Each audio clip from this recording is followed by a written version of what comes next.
प्रथम विश्व युद्ध हिस्ट्री का कहानी है, द्वितीय विश्व युद्ध भी हिस्ट्री का कहानी है। अब प्रथम विश्व युद्ध द्वितीय विश्व युद्ध के बाद दुनिया गुटबाजी में बन गई। अमेरिका के गुट को कहा गया पहली दुनिया, ये पहली दुनिया कहलाए, और इसको रूस के गुट को कहा गया दूसरी दुनिया। आई दोनों आपस में मार कराते थे सब। जैसे यूक्रेन जो है वो पहली दुनिया के फेवर का है, तो आप देखिएगा रूस किसको मार रहा है, यूक्रेन। कभी भी डायरेक्ट रूस अमेरिका को नहीं मारेगा, और कभी भी अमेरिका डायरेक्ट रूस को नहीं मारेगा। ये सब हथियार दे रहे हैं यूक्रेन को, कह रहे हैं सब मार दे, मार इसको। इसे कहते हैं शीत युद्ध। क्या कहेंगे, शीत युद्ध। तो शीत युद्ध में दुनिया पीस चुकी थी, इसलिए भारत को लगा कि शीत युद्ध में पड़ना बहुत बड़ी बेवकूफी है, इसलिए भारत तीसरी दुनिया में चला गया। भारत ने गुट निरपेक्ष चला दिया। हम किसी भी गुट में नहीं है, नॉन एलाइजिंग है। क्या है, नॉन एलाइजिंग। इसी को कहा गया गुट निरपेक्ष। तो भारत तीसरी दुनिया में है। तीसरी दुनिया का ही नाम होता है गुट निरपेक्ष। गुट निरपेक्ष कहते हैं। इसी को हम दक्षिणी दुनिया कहते हैं। क्या कहते हैं, दक्षिण। जो देश किसी भी गुट में नहीं है उसे हम गुट निरपेक्ष या दक्षिणी दुनिया कहते हैं। कोई दिक्कत किसी को, तीसरी दुनिया या दक्षिणी दुनिया। तो आप समझिए गुट निरपेक्ष समझ में आ गया कि नहीं आएगा। आप लोग परिवार में भी देखिएगा, बड़ा परिवार रहता है ना तो उसमें भी गुटबाजी चलती है, चाहे मोहल्ला में भी गुटबाजी चलेगी। वो गुट के हैं, ये गुट के हैं, और कई गो आदमी रहता है गुट निरपेक्ष है। समझ में आ गया कि नहीं, नॉन एलाइजी। जैसे धार्मिक मामले में भी देखिएगा ना, कोई किसी धर्म को है, कोई किसी धर्म को है, और कुछ हमारी तरह तीसरी दुनिया का है। समझ में आ गया कि नहीं गया, सब सही है। कोनो नया आएगा तो वो सही है, खाली जगह पीरियोडिक टेबल की तरह थोड़ा सब सही है यहाँ पे। समझ में आ गया कि नहीं आ गया। तो तीसरी दुनिया में ही रहना ठीक था, लेकिन भारत ना ज्यादा लगाव रसिया से रखता था। लेकिन हम लोग शुरू से ही अपनी विदेश नीति को किसी को हावी होने नहीं दिए। रूस कितनों चिल्लाते रह गए, हम अमेरिका से हथियार खरीद लिए। अमेरिका कितनों चिल्लाते रह गए, हम रूस से पेट्रोल खरीद लिए। रूस कितनों चिल्लाते रह गए, हम लोग यूक्रेन के पक्ष में बोलिए दिए लोग कि युद्ध अच्छी बात नहीं है, बहुत लंबे समय तक युद्ध खिंच गया, अब इसका कुछ ना कुछ सोल्यूशन होना चाहिए। समझ में गया। अब बाद में मोदी जी पुतिन को फोन कर दिए, सोल्यूशन तो पता है आपको। नहीं जाएगा। डिप्लोमेसी बहुत बड़ी चीज हो जाती है। अब वर्ल्ड जो होती है ये बहुत तेजी से बिखर, मतलब स्लाइड होता है। अब पाकिस्तान पहली दुनिया का था, वो अमेरिका के फेवर में चला गया। अमेरिका में सैन्य अड्डा दे दिया अपने आके। इवन अफगानिस्तान में घुसने का जगह नहीं था, वो लैंड लॉक कंट्री है। उसके ऊपर जाने के लिए या तो इंडिया से उड़ के जाइए, या तो पाकिस्तान से उड़ के जाइए, या ईरान से होके। इंडिया ने जगह नहीं दिया कि हम अपनी जमीन दूसरे पे युद्ध करने के लिए नहीं दे सकते हैं, क्योंकि हम दे दिए रहते तो कल हमारा तालिबान से, आज तालिबान वाला हम लोग का बैंड बजाता सब। उस सबको क्या जाता था, उसको जीडीपी उडीपी से कोई मतलब नहीं है, मारधारकारी करना है उनको, उससे क्या जीतिएगा आप। समझ में आ गया कि नहीं आ गया। ईरान वाला नहीं दिया, पाकिस्तान वाला का पैसा दो ना, अब्बा पे गोली चलवा दे हम।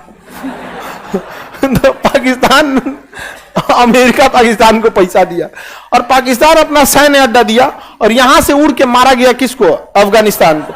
अफगानिस्तान को मारने का रास्ता किसने दिया था, पाकिस्तान ने खूब पैसा लिया था। अतः उसके बाद भी उसने क्या किया था, ओसामा बिन लादेन को अपने यहां रखा था।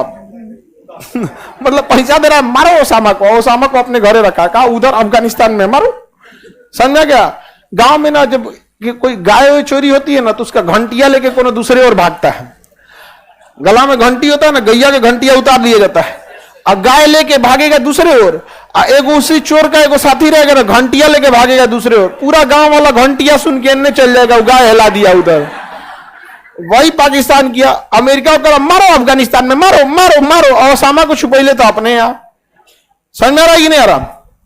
आगे बढ़े तो शुरुआत में अमेरिका पाकिस्तान किस गुट में था, पहली दुनिया। बाद में अमेरिका का काम खत्म हो गया, साइड कर दिया किसको, पाकिस्तान। तो अमेरिका किस दुनिया में चल गया, चाइना। पाकिस्तान कहां चला गया, चाइना के गोद में। अभी हम लोग के पे किसी की नीति स्वतंत्र नीति है। हमारा चाइना के साथ इतना बॉर्डर डिस्प्यूट है, फिर भी हमारा व्यापार 135 अरब डॉलर का है। भारत का सबसे ज्यादा व्यापार चाइना से ही होता है। हालांकि व्यापार में हम लोग को लगभग 100 बिलियन डॉलर का घाटा लगता है, क्योंकि हम उसे बहुत कुछ बेच नहीं पाते हैं, और ना ही हम लोग ऐसा सामान्य बनाता है जो चाइना में बेच सके।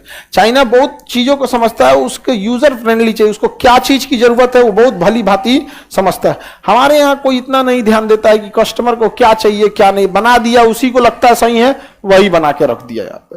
लेकिन चाइना क्या करता है, बहुत कुछ सोचता है। मोबाइल की हर एक वेराइटी मिलेगी आपको चाइना के पास। यहाँ पे टीवी का सस्ता से लेके महंगा वेराइटी सब मिलेगा वहां। आप कुछ भी चीज चाहिएगा आपको मिल जाएगा वहां पर। समझा नहीं। वो चाइना प्रोडक्शन ज्यादा करता है। तो प्रथम दुनिया, दूसरी दुनिया, तीसरी दुनिया समझ गए, हम दक्षिणी दुनिया में आते हैं। सही है या नहीं है? लेकिन हमारी घनिष्ठ संबंध किससे है? रूस से। तो हम लोगों ने क्या किया, पूरे कंप्लीट गुटबाजी की जगह पे द्विपक्षीय रिलेशन, बाइलेटरल रिलेशन पे ध्यान दिया। 1+1 रूस और भारत, उधर रूस, भारत और जापान। अब देखिए इन दोनों में तनिको नहीं जमता। जापान देखना नहीं चाहता है रूस को। अभी मोदी जी इधर गए थे, समझा गया कि नहीं गया, और बड़ी इज्जत किया वहां पे। तो हम लोग G20 समिट में यहाँ पे, तो हम लोग बड़ा अच्छा से रिलेशन बना के रखे कि तुम अपना दुश्मनी भूल के आओ, भारत में आना, हमारे हिसाब से चलना है यहाँ पे। तुम्हें बहुत दिक्कत है, लड़ लो अपना एक बार द्वितीय, जापान से कहो एक बार लड़ लो एक बार, फिर पुतिन समझाएगा हिरोशिमा द्वितीय। KGF 2 बना था ना, तो पुतिन समझा देंगे वहां पे। अलग अलग, हमारा किसी से दुश्मनी नहीं है। अरब वाले सब इजराइल को देखना नहीं चाहते हैं, समझा क्या? मोदी जी गए अरब में, बम्पर स्वागत होता है, और यहीं से जहाज पकड़ के चल गए इजराइल। इजराइल में भी बम्पर स्वागत हुआ यहाँ पे। इजराइल नहीं कह सकता है कि आप अरब वाले से दोस्ती तोड़ लीजिए, और अरब वाले नहीं कह सकते हैं कि इजराइल से दोस्ती तोड़ लीजिए। समझा गया कि नहीं? गजब का एकदम बैलेंस। हम अब ऐसा नहीं है कि ये इंदिरा गांधी, राजीव गांधी या मोदी जी की वजह से हुआ। विदेश नीतियां 40-50 साल लग जाती है आपको स्टेबिलिटी बनाने के चक्कर, शुरू से ही ऐसा रहा है। हाँ, यह है कि राष्ट्रीय सुरक्षा को लेके अभी जयशंकर साहब के आने के बाद थोड़ी मुखरता आई है। रीजन क्या है कि जयशंकर साहब IAS JNU से पढ़े हुए हैं। भले JNU यूनिवर्सिटी को बदनाम कर दिया गया हो, लेकिन बहुत बेहतरीन यूनिवर्सिटी है पढ़ाई के मामले में। वहां से पढ़े, फिर UPSC दिए, UPSC देने के बाद IFS ज्वाइन किए, फिर राजदूत रहे, तो उनको काफी एक्सपीरियंस है, 30-40 साल का अनुभव है। और वो क्या होता था कि ये लोग जब अनुभव हो जाते थे तो विदेश मंत्री को सलाह देते थे कि ऐसे बोलिए, ऐसे बोलिए, तो सलाह पे काम करते थे। मोदी जी भी आए तो सुषमा स्वराज विदेश मंत्री थी, सलाह देते थे, ऐसे बोलिए, ये बोलिए। मोदी जी गए, सुषमा स्वराज तो खैर बहुत अच्छी थी, चली गई इस दुनिया से। मोदी जी कहें कि भाई आप ही बनना जी, क्या सलाह दे रहे हैं, चलिए। ले आप जयशंकर साहब फुल फॉर्म में आ गए, पूरा पढ़ा लिखा व्यक्ति, अनुभव से कोई कमी नहीं। इधर से मोदी से फुल छूट, चुनाव लड़ना नहीं, राज्यसभा से भेज देंगे मोदी जी। आप मिल गया मौका, आप बबुआ बताते हैं तुमको। यहाँ पे बेचारा अभी बिलावल को, बेचारे को नहीं डमरू टाइप का ओके, बैठने को ना पूछेगा, चलो तो बगिया से। खैर उसका भी, बिलावल भुट्टो का भी गलती था, वो G20 का सदस्य नहीं है और भारत से कह रहा है कि आप G20 कश्मीर में क्यों कर रहे हैं। अरे बकलोल कहीं का, बेगाने की शादी में अब्दुल्ला दीवाना, G20 का तुम सदस्य है, काहे बात कर रहा है। और पाकिस्तान को सोचना चाहिए तुम्हारे कहने से कुछ नहीं होगा। दिक्कत क्या होती थी ना, पहले नेता बोलते थे विदेश पे, लेकिन उनका बात रहता था कि इसका असर मेरे देश के चुनाव पे कैसा पड़ेगा। वित्त मंत्री हमारे यहाँ जयशंकर साहब को चुनाव होने से कोई मतलब नहीं है, मस्त अपना काम कर रहे हैं, वहां पे पूरा छूट दिया गया है, रगड़ देते हैं एकदम नेता सबको। वहां पे यूक्रेन की लड़ाई में कितनों चिल्लाते रह गए। तो हमारी विदेश नीति कैसी है, स्वतंत्र है। हम चाइना से भी स्वतंत्र बात कर लेते हैं। अगर हमारे जगह पाकिस्तान रहता ना, तो चाइना को हराने के लिए नाटो ज्वाइन कर लेता। नाटो में अभी 28 देश थे, अभी 29 हो गया, एक और हो गया ससुरा 30, एक और हो गया 31 हो गया, सब समझ में गया। अब इन देशों का नियम है कि कोई इनको मारेगा तो सब मिलके मारेंगे। तो चाइना को हराने के लिए पाकिस्तान नाटो ज्वाइन कर लेता, लेकिन इसका साइड इफेक्ट क्या होता, इस ससुरा जहां जहां मार करते सो हम लोग को भी जाना पड़ता। चलो यूक्रेन में भी मार हो गया, चलो मारते हैं वहां पे भी, हम लोग अपने से निपट लेंगे लोग, समझे। तो हमारी विदेश नीतियां कैसी है, स्वतंत्र है। कैसे है, स्वतंत्र है। समझ आ गया कि नहीं आ गया। हमें किसी पे दबाव नहीं पड़ता है। ऑस्ट्रेलिया हमारे पे कभी दबाव नहीं बना पाएगा, ना न्यूजीलैंड लगा पाएगा। अभी फिजी के राष्ट्रपति पैर छू के प्रणाम कर रहे थे। आगे बढ़े, किसी को कोई दिक्कत नहीं। कोई देश देखिए, मिस्र, इस मिडिल ईस्ट में सबसे पावरफुल अगर कोई है सेना के मामले में तो वो है इजिप्ट और ईरान। इजिप्ट और ईरान।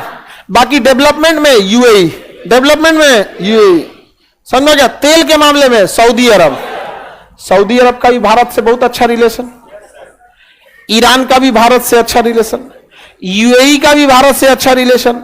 मिस्र के राष्ट्रपति आए थे 26 जनवरी को, अच्छा रिलेशन। इन सबका आपस में नहीं जमता है। अब भारत के साथ सबका जमता है। हम यहां से खरीदते हैं पेट्रोल, हमारे यहाँ के लेबर इंप्लॉय जाके काम करते हैं वहां पर। बहुत सारे विदेश से, भारत से लोग क्या करते हैं, विदेश में जाके काम करते हैं। तो अगर वो हमें पेट्रोल देते हैं तो कल को पेट्रोल देना बंद कर देगा, तब हम लोग इनको साइड लाइन कर दिए पेट्रोल देने में। हम लोग कहां से खरीद रहे हैं? रूस से। कहां से खरीद रहे हैं? रूस से। और दुनिया ने प्रतिबंध लगा दिया किस चीज पर? रूस पे, कि आप रूस का ऑयल कोई देश नहीं खरीदेगा, नहीं तो बवाले हो जाएगा। समझा गया?